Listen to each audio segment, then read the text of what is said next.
আসসালামু আলাইকুম। ডায়াবেটিসকে 4 ভাগে ভাগ করা যায়।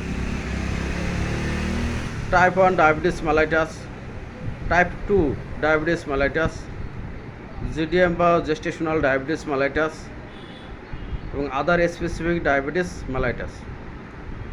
টাইপ 1 ডায়াবেটিস মেলাইটাস হলো যাদের শরীরে ইনসুলিন মোটেও তৈরি হয় না, অর্থাৎ প্যানক্রিয়াস বা অগ্ন্যাশয়ের সেল যখন ড্যামেজ হয়ে যায়, প্যানক্রিয়াস যখন ইনসুলিন তৈরি করতে মোটেও পারে না, তখনই টাইপ 1 ডায়াবেটিস। এই টাইপ 1 ডায়াবেটিস সাধারণত শিশুদের বেশিরভাগ হয়, যারা অতিরিক্ত মোটা বা স্থূলতা অবেস পেশেন্ট, এদেরই বেশিরভাগ হয়। আর টাইপ 2 ডায়াবেটিস যাদের শরীরে ইনসুলিন তৈরি হয় কিন্তু পরিমাণে খুব কম, ডিমান্ড বা চাহিদা মতো তৈরি হয় না, যতটুকু লাগে ততটুকু তৈরি হয় না, তার থেকে কম তৈরি হয়, অর্থাৎ প্যানক্রিয়াস বা অগ্ন্যাশয়ের কিছু সেল ড্যামেজ হয় আর কিছু সেল ভালো আছে। এই অবস্থায় হলো টাইপ 2 ডায়াবেটিস। আর জেস্টেশনাল ডায়াবেটিস হলো গর্ভকালীন সময় বা বাচ্চা ধারণের সময় মায়েদের যে ডায়াবেটিস হয়, এটা হলো জেস্টেশনাল ডায়াবেটিস।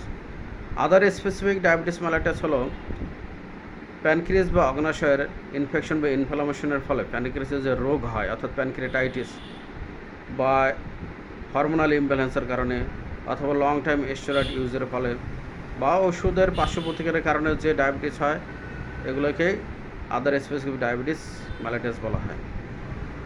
আসলে আপনি কোন ক্যাটাগরির রোগী এটা আগে সিলেক্ট করতে হবে। আপনি একজন ডায়াবেটোলজিস্ট বা ডক্টরের কাছে গেলে সেই ডক্টর আপনাকে নির্ধারণ করে দেবে আপনি কোন ক্যাটাগরির রোগী, সেই অনুযায়ী চিকিৎসা আপনার। তো ভালো থাকবেন, সুস্থ থাকবেন, আল্লাহ হাফেজ।